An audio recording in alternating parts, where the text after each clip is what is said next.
नमस्कार,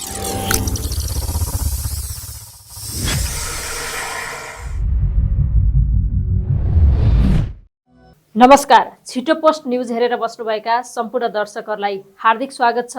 म स्वस्तिका पन्थी। आउनुहोस् सुरु गरौँ आजका समाचारहरू। राष्ट्रिय प्रजातन्त्र पार्टीका अध्यक्ष राजेन्द्र लिङ्गदेनले पाथिभरा मन्दिरमा कुनै एक व्यवसायीको लाभका लागि केबल कार बनाउन दिन नहुने बताउनु भएको छ। आइतबार काठमाडौँमा पाथिभरा केबल कारको विषयमा धारणा राख्न आयोजित पत्रकार सम्मेलनमा बोल्दै अध्यक्ष लिङ्गदेनले यस्तो बताउनु भएको हो। उहाँले जनतामाथि गोली चलाएर दमन गरी पाथिभरा मन्दिरमा केबल कार बनाउन जरुरी नभएको बताउनु भएको छ। उहाँले सरकारले एकजना व्यापारीको फाइदा, केही राजनैतिक नेताहरूको कमिसन र शेयर सुरक्षाका लागि जनतामाथि गोली चलाएर केबल कार बनाउन दिन खोजेको आरोप लगाउनु भएको छ। पाथिभरा मन्दिरमा केबल कारको आवश्यकता, स्थानीय जनताको फाइदा, मन्दिरको मौलिकता, सुरक्षा, सनातन परम्परामाथि आक्रमण र सुरक्षाका विषयमा विश्लेषण गरेर मात्र केबल कार निर्माण कार्य अघि बढाउनु पर्नेमा जोड दिनुभयो। सरकारले केबल कार निर्माण कार्य तत्काल रोक्नुपर्ने बताउनु भएको छ। उहाँले केबल कार निर्माण कार्य रोक्दै सरकारले जनतामाथि गरिएको प्रहरी दमन रोकी सहज वातावरण र जनजीवनलाई सहज बनाउँदै आतंकको अन्त्य गर्न ध्यानाकर्षण गराउनु भएको छ। सरकार व्यवसायीको व्यक्तिगत लाभसँग सम्बन्धित विषयहरूमा मात्र केन्द्रित हुँदै जाने र जनतालाई दमन गर्दै जाने हो भने राष्ट्रिय स्वतन्त्र पार्टीले प्रतिवाद गर्ने पनि जानकारी दिनुभएको छ। उहाँले सरकारले दमन र निर्माण कार्य स्थगित गरेर वार्ता र संवादको वातावरण बनाउनु पर्नेमा जोड दिनुभयो। सरकारसँग थुनामा रहेका मानिसहरूलाई छोड्न र घाइतेहरूको निःशुल्क उपचारको व्यवस्था गर्न पनि माग गर्नुभएको छ। स्थानीय भाषामा पाथिभरालाई मुकुमलुङ भनिन्छ। मुकुमलुङमा केबल कार स्थापना गर्ने नाममा जुन प्रकारको ज्यादती सरकारको तर्फबाट भइरहेको छ, म त्यसको निन्दा गर्न चाहन्छु, त्यसको भर्त्सना गर्न चाहन्छु र म सरकारसँग आग्रह गर्न चाहन्छु, कुनै व्यापारीको फाइदाको लागि, केही राजनैतिक नेताहरूको कमिसनको लागि, केही राजनैतिक नेताहरूको शेयर सुरक्षाको लागि जनतामाथि गोली चलाइकन, जनतामाथि निर्मम दमन गरिकन त्यो केबल कार अहिले बनाउन जरुरत छैन। त्यसको आवश्यकता हो कि होइन, त्यसले त्यहाँको स्थानीय जनतालाई कति फाइदा गर्छ र त्यसले त्यहाँको मौलिकताको सुरक्षा गर्छ कि गर्दैन, त्यहाँको सनातन परम्परामाथि आक्रमण हुन्छ कि हुँदैन, सनातन परम्पराको सुरक्षा हुन्छ कि हुँदैन, त्यसको विश्लेषण गरेर मात्रै यी यस्ता विषयहरू अगाडि बढाउनुपर्छ। त्यसकारण अहिले त्यो केबल कार निर्माण कार्य तत्काल रोक्न र दमन समेत रोकेर त्यहाँबाट सशस्त्र प्रहरी लगायतका प्रहरीहरू फिर्ता गरेर एउटा सहज वातावरण बनाउन, जनजीवनलाई सहज बनाउन, भय र आतंकको वातावरणको अन्त्य गर्न म सरकारको ध्यान आकर्षण गराउन चाहन्छु। नेपाल धितोपत्र बोर्ड सेभोनका कार्यकारी निर्देशक नवराज अधिकारीले धितोपत्र दर्ता तथा निष्कासन नियमावली संशोधनपछि मात्रै 43 जलविद्युत कम्पनीको आइपिओ निष्कासन अगाडि बढ्ने बताउनु भएको छ। महिला आर्थिक पत्रकार संघले अर्थतन्त्रको बारेमा आयोजना गरेको कार्यक्रममा बोल्दै कार्यकारी निर्देशक अधिकारीले यस्तो बताउनु भएको हो। उहाँले प्रतिनिधि सभा अन्तर्गतका सार्वजनिक लेखा र अर्थ समितिले दिएको निर्देशन कार्यान्वयनका लागि बोर्डले धितोपत्र दर्ता निष्कासन नियमावली संशोधनका लागि समिति गठन गरेको बताउनु भएको छ। समितिहरूले आइपिओ निष्कासनमा बेथिति भएको भन्दै 90 रुपैयाँभन्दा बढी नेटवर्थ भएका कम्पनीहरूलाई मात्रै प्राथमिक शेयर जारी गर्न दिने गरी कार्य सम्पादन गर्न बोर्डलाई निर्देशन दिएको बोर्डले आइपिओ बारे कुनै पनि निर्णय लिन नसकेको बताउनु भएको छ। उहाँले नेटवर्थ 90 भन्दा कम भएका कम्पनीलाई प्राथमिक शेयर जारी गर्न नदिन निर्देशन दिएको, तर बोर्डको धितोपत्र दर्ता तथा निष्कासन नियमावलीमा पनि त्यस्तो अवस्था नभएको बताउनु भएको छ। उहाँले समितिको निर्देशन कार्यान्वयनका लागि नियमावली संशोधनको तयारीमा बोर्ड रहेको बताउनु भएको छ। बोर्डले नियमावली संशोधन गरेपछि मात्रै 90 रुपैयाँभन्दा बढी नेटवर्थ भएका कम्पनीको आइपिओ स्वीकृतका लागि काम अघि बढ्ने बताउनु भएको छ। गत वर्षको पुस 12 गते बसेको लेखा समितिको बैठकले 90 रुपैयाँभन्दा बढी नेटवर्थ भएका कम्पनीलाई मात्रै प्राथमिक शेयर जारी गर्न दिन निर्देशन गरेको थियो। निर्देशनको कारण 1 वर्षदेखि नेपाल धितोपत्र बोर्डमा झन्डै 3 दर्जन कम्पनीहरूको आइपिओ प्रक्रिया अड्किएर बसेको छ। हाम्रो अब जलविद्युत क्षेत्रको फाइनान्सिङमा पुँजी बजारको ठुलो भूमिका छ। त्यसले नै अहिले 92 वटा कुल 267 वटा सूचीकृत कम्पनीहरूमध्ये 92 वटा जलविद्युत क्षेत्रका छन्। र अहिले पाइपलाइनमा भएका 43वटा सङ्गठित संस्थाहरू जुन पाइपलाइनमा छन् इस्युको लागि, तिनीहरूमध्ये अधिकांश जलविद्युत क्षेत्रकै छन्।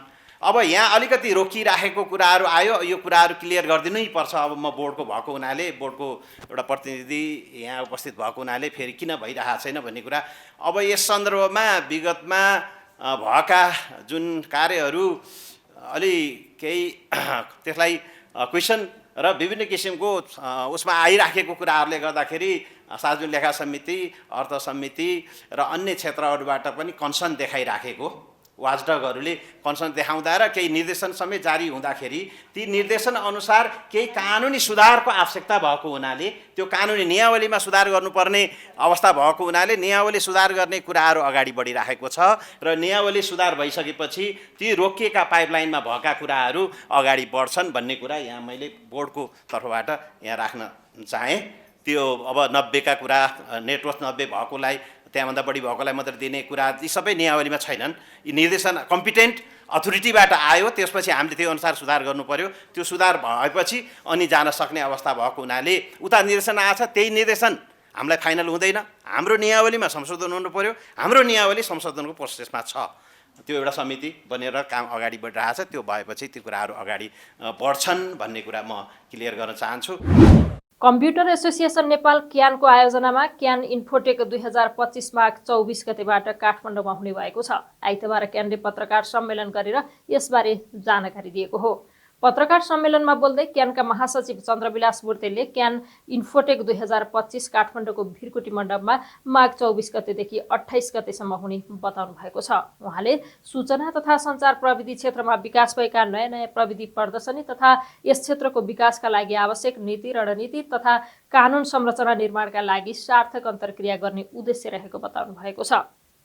उहाँले क्यान इन्फोटेकको 30औं संस्करण 5 दिनसम्म चल्ने जानकारी दिनुभयो। मेलामा अवलोकनकर्ताले सूचना प्रविधिका नयाँ नयाँ जानकारी पाउने पनि बताउनु भएको छ। प्रदर्शनीमा स्वदेशी तथा विदेशी संस्थाहरूको सहभागिता रहने बताउनुभयो।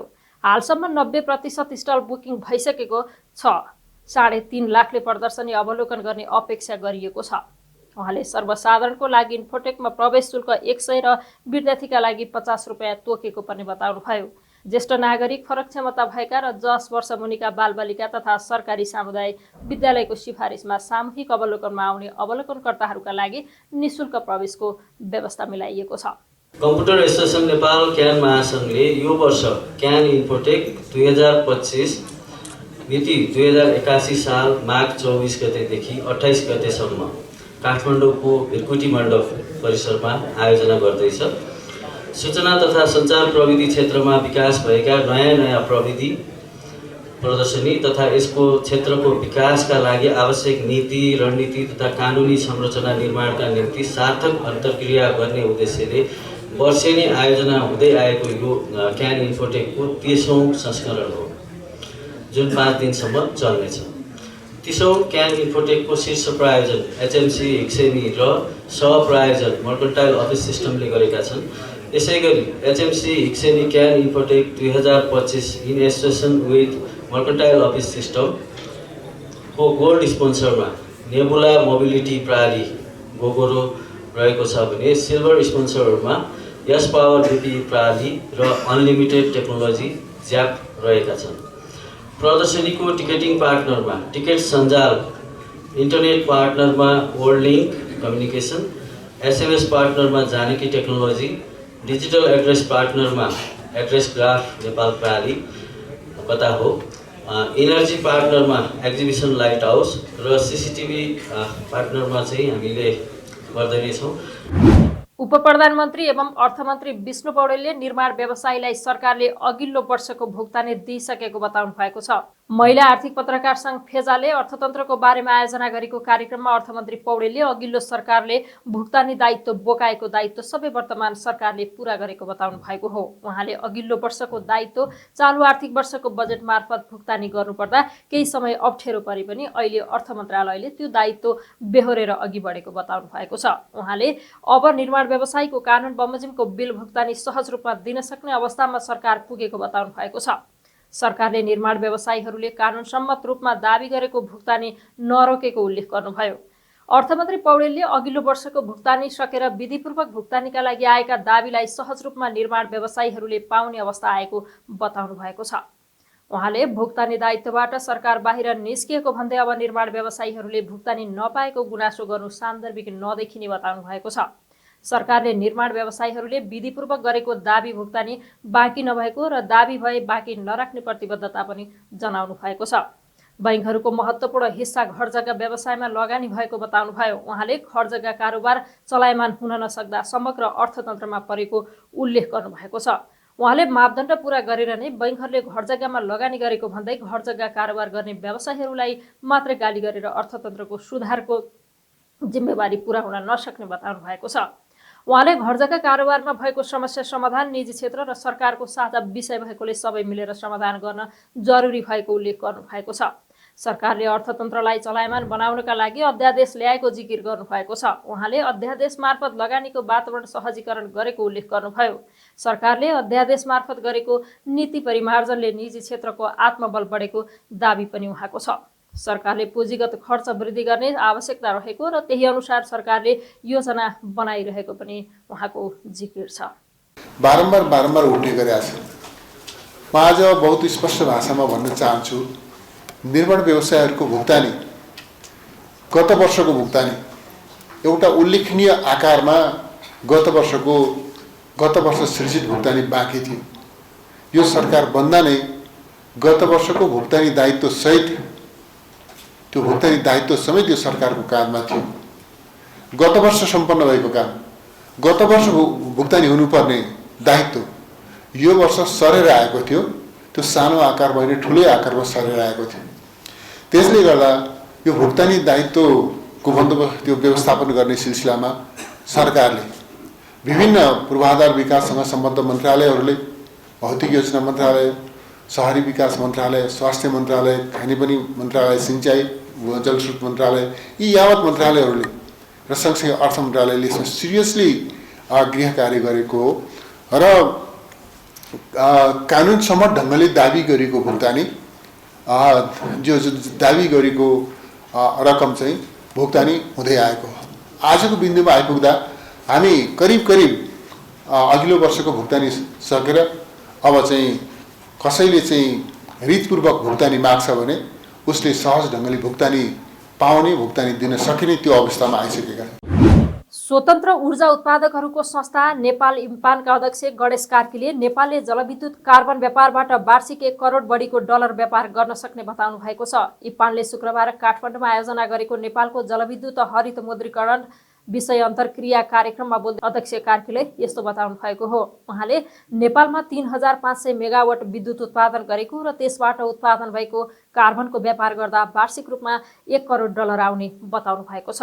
उहाँले नेपालको 46% क्षेत्र वन र खोला नदी वन गरी 83% ल्यान्ड कभर गरेको बताउनु भएको छ। कार्बनको व्यापार ठूलो सम्भावना रहे पनि वनका रुख काट्न नपाउने तथा छिर्न नपाउने स्थिति रहेको बताउनुभयो। उहाँले नेपालले धेरै कार्बन उत्पादन गरिरहेको बताउनु भएको छ। अहिलेसम्म जलविद्युत व्यवसायी तथा निजी क्षेत्र कार्बन डलर कमाउने नभएको बताउनु भएको छ। सरकारले कार्बन व्यापारको लागि आवश्यक नीतिगत रूपमा सहजीकरण गर्न आवश्यक रहेको उहाँको उल्लेख छ। नेपालले कार्बनको व्यापार गरेर पनि विदेशी मुद्रा आर्जन गर्न सकिने व्यवस्था रहेको बताउनु भएको छ। नेपालमा वन विनाश र अत्याधिक दाउरा सङ्कलनका कारण हुने वन क्षयीकरणबाट वर्षेनी करिब 13 lakh ton carbon dioxide gas उत्सर्जन हुने अनुमान रहेको छ। नेपालले सन् 2030 सम्ममा 45% वन क्षेत्र पूरा गर्ने लक्ष्य राखेको छ। सरकारले भविष्यका लागि सिमसार संरक्षण भन्ने नाराका साथ आइतबार विश्व सिमसार दिवस मनाएको छ। सिमसार क्षेत्रको संरक्षणका लागि जनचेतना बढाउन तथा संरक्षण र प्रवर्धन गर्नका लागि वन तथा वातावरण मन्त्रालयले एक समारोहका बीच सिमसार दिवस मनाएको हो। कार्यक्रममा बोल्दै वन तथा वातावरण मन्त्री ऐन बहादुर शाही ठकुरीले सिमसार क्षेत्र परिस्थिति प्रणालीको हिसाबले महत्त्वपूर्ण क्षेत्र भएको बताउनु भएको छ। उहाँले नेपालका सयौं तालतलैयाहरू सिमसार र रामसार क्षेत्रमा पर्ने भएकाले तिनको संरक्षण र प्रवर्धन गर्न जरुरी रहेको बताउनुभयो। सिमसार क्षेत्रको संरक्षणका लागि सरकार प्रतिबद्ध रहेको पनि उहाँको दाबी छ। उहाँले सिमसार क्षेत्रको संरक्षणमा समयमै ध्यान पुर्याउन नसके भविष्यमा ठूलो समस्या सिर्जना हुने बताउनु भएको छ। सिमसार क्षेत्रको संरक्षणका लागि सबैले सहकार्य गर्दै अगाडि बढ्न जरुरी भएको मन्त्री शाहीको भनाइ छ। र विशेष गरी सिमसारको रूपमा नेपाल अत्यन्तै महत्त्वपूर्ण क्षेत्र मानिँदै आएको अवस्था छ। नेपालमा हिमाल पहाड तराईमा विभिन्न खाले अब सिमसारका महत्त्वपूर्ण क्षेत्रहरू छन्। जस्तै अब म आफै पनि मुगु जिल्ला र विशेष गरी राराताल रारा लेक त्यो अत्यन्तै सिमसार र विशेष गरी रामसार क्षेत्रमा सुस्कित भएको छ। र अघि यहाँ धेरै कुराहरू आए, जस्तै जगदीशपुर ताल, अब पोखराका विभिन्न फेवातालदेखि लिएर धेरै तालहरू अब अनेक छन् हाम्रो देशमा। त्यसैले ती सबैको संरक्षण र सम्वर्धन गर्नु नेपाल सरकार र संरक्षण साझेदार हामी सबैको यसमा महत्त्वपूर्ण भूमिका रहँदै आएको छ। र जहाँसम्म सिमसार क्षेत्रको संरक्षण र प्रवर्धन हामी गर्न सक्छौँ, त्यसपछि त्यहाँभित्र रहेका त्यससँग जोडिएका विभिन्न पारिस्थितिक प्रणालीहरूसँग आबद्ध सबै पक्षहरूको महत्त्वपूर्ण एउटा संरक्षण हुन आउँछ। त्यसकारण यसका लागि नेपाल सरकार वन तथा वातावरण मन्त्रालयले आफ्नो महत्त्वपूर्ण भूमिका खेल्ने नै छ र हामी सबै यसमा लागेर सिमसारको संरक्षण र प्रवर्धन गर्दै जो यो मूल नारा जोडिएको छ भविष्यका लागि सिमसार संरक्षण भन्ने, र जहाँसम्म संरक्षण हुन सक्दैन यसको लागि हामीले हाम्रा धेरै समस्याहरू बढ्दै जान्छन्। जस्तै अहिले विश्वमा जलवायु परिवर्तनका कारणले जुन जसरी समस्या सिर्जना हुँदै गएका छन्, त्यसै गरी सिमसार क्षेत्रको संरक्षणमा पनि हामीले ध्यान पुर्याउन सकेनौँ समयमै भने यसबाट पनि धेरै समस्याहरू बेहोर्नुपर्ने अवस्था छ।